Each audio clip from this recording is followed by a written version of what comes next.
Dito, meron.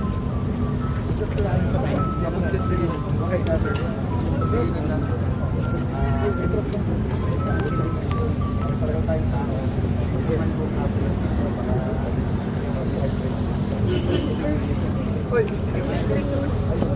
magka-thank you lang ako for being here. At bahala na kayo. I mean, I know there's a chain of command.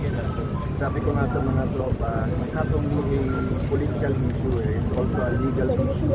And when the economy is bad and there are other political issues, emotions are high. But we're all protecting naman the institution ng individual. So, ako man ang nandito buong hapon, baka ma-dehydrate ako or whatever. So, anything na kailangan ng tropa, we'll do it officially. Ha? Then just follow the chain of command. Ano lang, keep towards incidents to its lowest kung kaya. Thank you, sir. Thank you, sir. Kaya may yung sir, may yung sabi.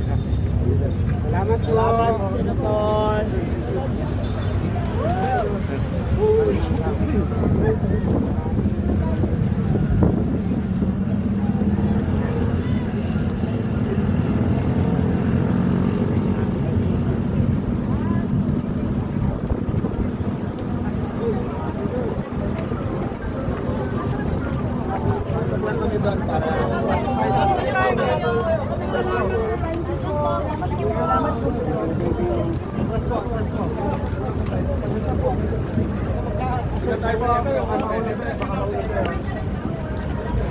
So guys,